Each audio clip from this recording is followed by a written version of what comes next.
ಅಂದರೆ ಈಗ CM ಆಯ್ಕೆ ಸಂದರ್ಭದಲ್ಲೇ ದೊಡ್ಡ ಜಟಾಪಟಿ ಆಯಿತು, ವೋಟಿಂಗ್ ಆಯಿತು, ಎಲ್ಲ ಆಯಿತು. ಏನೇ ಆದರೂ ಕೂಡ ಅದೇನೋ 50-50 ಅನ್ನೋ ಸಂಧಾನದ ಮೇಲೆ CM ಸಿದ್ದರಾಮಯ್ಯನವರು ಆಯ್ಕೆ ಮಾಡಿದ್ರು. ಅರ್ಧ ಇವರು ಅರ್ಧ ಅವರಂತೆ ಅನ್ನೋ ಅಂತೆ ಕಂತೆಗಳ ಮಾತುಗಳ ನಡುವೆನೇ ಮೊನ್ನೆ ಅಷ್ಟೇ ಸಿದ್ದರಾಮಯ್ಯನವರು ಈಗ ಸದ್ಯಕ್ಕೆ ನಾನಿದ್ದೀನಿ, ನಾನೇ ಮುಂದುವರಿತೀನಿ ಅಂತ ಹೇಳಿದ್ರು.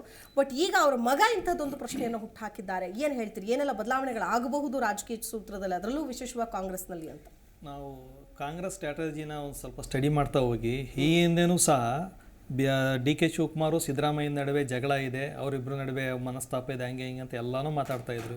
BJP ಅವರಿಬ್ಬರು ಜಗಳದಲ್ಲೇ ಅವ್ರು ಸೋತೋಗ್ತಾರೆ ಅಂತ. ಆದರೆ end of the day result ನೋಡಿದಾಗ ನೀವೇನಾಯಿತು ಅಂತ ಅಂದರೆ ರಿಸಲ್ಟು ಅವರ ನಿರೀಕ್ಷೆ ಮೀರು ಬಂತು. ಅದರಲ್ಲೂ DK ಶಿವಕುಮಾರ್ ನಾವು 140 ಅಂತ ಇದ್ರು, ಒಂದು 4 ಕಮ್ಮಿ ಆದವ್ರು ಅಂದ್ಕೊಂಡಿದ್ದಕ್ಕಿಂತ. ಎಲ್ಲೋ ಅವ್ರು ಏನಂತಂದರೆ ಹಿಂದಿಲಿ ಒಂದು ಮಾತಿದೆ, ಕೈ ಪೆ ನಿಗಾಹೆ ಕೈ ಪೆ ನಿಶಾನ ಅಂತ. ಎಲ್ಲೋ ಅಂತ ನೋಡೋದು, ಗುರಿ ಎಲ್ಲೋ ಅಂತ ಹಿಡಿದು ಕಾಂಗ್ರೆಸ್ ಅವ್ರದ್ದು ಏನಂತಂದರೆ BJPನ ಅವ್ರು ಏನಂತಂದ್ರೆ ಏನೋ ಒಂದು ಕೊಡ್ತಾರೆ ಅವ್ರಿಗೆ ಈ ಒಂದು ಇಶ್ಯೂ ಅಂತ. ಸೊ BJP ಅವರು ಅದ್ರ ಮೇಲೆ ಮಾತಾಡ್ತಾರೆ, ಅವ್ರು ಅಂಡರ್ ಕರೆಂಟ್ ಬೇರೆ ಮಾಡ್ತಾ ಇರ್ತಾರೆ. ಸೊ ಹೆಂಗೆ ಅಂತಂದರೆ ಅವ್ರು ಜಸ್ಟ್ ಅವ್ರು ಹೆಂಗೆ ಅಂತಂದರೆ ನಿಮ್ಗೊಂದು ಹೊಸ ಒಂದು ಟೆಂಪ್ಟ್ ಮಾಡ್ತಾರೆ, ಒಂದು ಅವಕಾಶ ಕೊಡ್ತಾರೆ, ನೋಡಿ ಹಿಂಗಿದೆ ಅಂತ.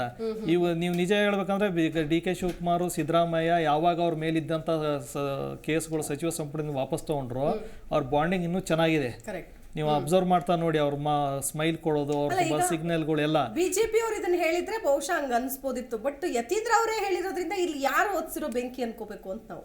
ಬೆಂಕಿ ಅಂತ ಅಲ್ಲ, ಇದು ಸ್ಟ್ರಾಟಜಿ. ಯಾಕಂತಂದ್ರೆ ಈಗ ಅವ್ರದೇ ಏನಂತ ಅಂದ್ರೆ ಅವ್ರು ಅದ್ರಲ್ಲಿ ಕ್ಲೀನಾಗಿ ಹೇಳ್ತಾರೆ ಏನಂತಂದ್ರೆ 5 ವರ್ಷ ನಿಮಗೆ ಗ್ಯಾರಂಟಿ ಯೋಜನೆಗಳು ಸಿಗ್ತವೆ, ಸುಭಿಕ್ಷ ಸರ್ಕಾರ ಸಿಗುತ್ತೆ, ನಮ್ಮ CM ಆಗಿ 5 ವರ್ಷ ಕಂಟಿನ್ಯೂ ಮುಂದುವರಿತಾರೆ ಅಂತ ಹೇಳ್ಬಿಟ್ಟು. ಸರಿನಾ? ಏನಂತಂದ್ರೆ ಒಂದು ವಿಶ್ವಾಸ. ಒಬ್ರು CM ಅಂತಂದ್ರೆ ನೀವು ಯಾವುದೇ ಕಾರಣಕ್ಕೆ ಈಗ ನೀವು ಎಲೆಕ್ಷನ್ಗೆ ಹೋಗ್ತಾ ಇದ್ದೀರಾ, BJP ಅವರು BJP ಅಂತ ಹೇಳೋಕ್ಕಿಂತ ಮೋದಿ ಸರ್ಕಾರ ಅಂತ ಚೇಂಜ್ ಮಾಡ್ಕೊಂಡಿದ್ದಾರೆ. ಈಗ BJP ಸರ್ಕಾರ ಅಂತ ಬರ್ತಾ ಇಲ್ಲ, ಯಾವುದೇ ಆ್ಯಡ್ ಯೂಟ್ಯೂಬಲ್ಲಿ ಬರ್ತು, ಮೋದಿ ಸರ್ಕಾರ ಅದು ಕೊಡ್ತು, ಮೋದಿ ಸರ್ಕಾರ ಇದು ಕೊಡ್ತು, PM ಯೋಜನೆಯಿಂದ ಇದು ಬಂತು, ಏನೇನು ಸ್ಕೀಮ್ ಬಂದು ಅಂತ.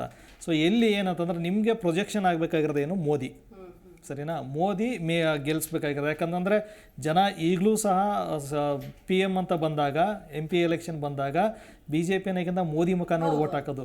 ಸೊ ಅದೇ ರೀತಿ ಈಗ ಏನಂದರೆ ಈಗ ಕರ್ನಾಟಕದಲ್ಲಿ ಏನೇ ನೀವು ಮಾತಾಡ್ಬೇಕಂತಂದರೆ face of the party, face of the government ಅಂದರೆ CM Siddaramaiah. So CM Siddaramaiah ಮುಂದುವರಿತಾರೆ ಅನ್ನೋದ್ರಿಂದ ಒಂದು ಆ ಭಾಗದ ಜನಕ್ಕೆ ಇನ್ನೊಂದಿಷ್ಟು ಜೋಶ್ ಕೊಟ್ಟಂಗೆ ಅನ್ನೋದು ಒಂದು ಹುರುಪು ಬರ್ತದೆ.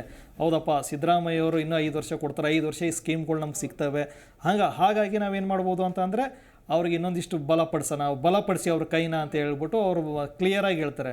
ಸೊ ಇದೊಂದು ತಂತ್ರ ಅಷ್ಟೇ. ಯಾಕಂತಂದರೆ ಒಂದಿಷ್ಟು ಕುರುಬ್ರು ಇಲ್ಲಿ ನಮ್ಮ ದೇಶದಲ್ಲಿ ನಾವು ಏನೇ ಮಾಡ್ಬೇಕಂದ್ರೆ ಜಾತಿನೂ ಇಂಪಾರ್ಟೆಂಟು. ಸೊ ರಾಜ್ಯದಲ್ಲಿರೋಂಥ ಕುರುಬ್ರಿಗೂ ಒಂದು ಮೆಸೇಜ್ ಕೊಟ್ಟಂಗಾಯ್ತು, ಸಿದ್ದರಾಮಯ್ಯ ಫಾಲೋವರ್ಸ್ಗೂ ಒಂದು ಮೆಸೇಜ್ ಕೊಟ್ಟಂಗಾಯ್ತು. ಈ ಕಾರಣಕ್ಕೆ ಹೇಳಿದ್ರು. ಅದಕ್ಕೆ ನೋಡಿ, ಯಾರೂ ನೇರವಾಗಿ ಬಂದ್ಬಿಟ್ಟು ಎಲ್ಲೂ ಅದನ್ನ ಅಪೋಸ್ ಮಾಡಿಲ್ಲ. ಗೊತ್ತು ಅದು ಬೇರೆ ಯಾರು ಹೇಳಿದ್ರೆ ಒಂದು ಕೌಂಟ್ರ್ ಬರೋದು. ಈಗ BJPಲಿ ನೋಡಿ, ನಾನು ಇದು ಮಾಡ್ತಾಯಿದ್ದೀನಿ, ತುಂಬ ಸಭ್ಯ ಪಾರ್ಟಿ. ಬಟ್ ಏನಂತಂದರೆ ಯತ್ನಾಳು ಎಲ್ಲೋ ಅಂತ ಅವ್ರ ಪಾರ್ಟಿಗೆ ಮುಳ್ಳಾಗಿದ್ದಾರೆ. ಸೊ ಅದನ್ನು ಇನ್ನೂ ಅವ್ರು ರೆಕ್ಟಿಫೈ ಮಾಡೋಕ್ಕಾಗಿಲ್ಲ. ಮೊನ್ನೆ ಡೆಲ್ಲಿಗೆ ಹೋಗಿ ಬಂದು ಮತ್ತೆ ಹೇಳ್ತಾರೆ. ಅಂದರೆ ಏನಂತಂದ್ರೆ ಇದುವರೆಗೂ ಹೆಂಗಿತ್ತು, ಯಾರೇ ಕಳಿಸ್ಲಿ ಡೆಲ್ಲಿಗೆ ಒಂದು ಸಲ ಹೋಗಿ ಅಲ್ಲಿ ಮಾತಾಡಿದ್ರೆ ಅವ್ರು ತಿರುಗಿ ಮತ್ತೆ ಅವ್ರು ಮಾತಾಡಿದ ಯಾವ ಮಾತು ರಿಪೀಟ್ ಮಾಡಲ್ಲ, ಸುಮ್ಮನೆ ಬಂದ್ಬಿಡ್ತಾರೆ, ಈಗ ಅದು ಮಾತಾಡಲ್ಲ ಅಂತ. ಬಟ್ ಯತ್ನಾಳನ್ನ ಹಿಡಿಯೋಕ್ಕಾಗ್ತಲ್ಲ. ಹಂಗೆ ಇದಕ್ಕೆ ಕಂಪೇರ್ ಮಾಡಿದ್ರೆ ಕಾಂಗ್ರೆಸ್ ಇನ್ನೂ ಆ ಸ್ಥಿತಿಗೆ ಹೋಗಿಲ್ಲ. ಪ್ರತಿಕ್ಷಣದ ಸುದ್ದಿಗಾಗಿ Zee Kannada news app download ಮಾಡಿ. Live TV, latest updates, entertainment, lifestyle, technology ಸುದ್ದಿ ನಿಮ್ಮ ಅಂಗೈಯಲ್ಲಿ.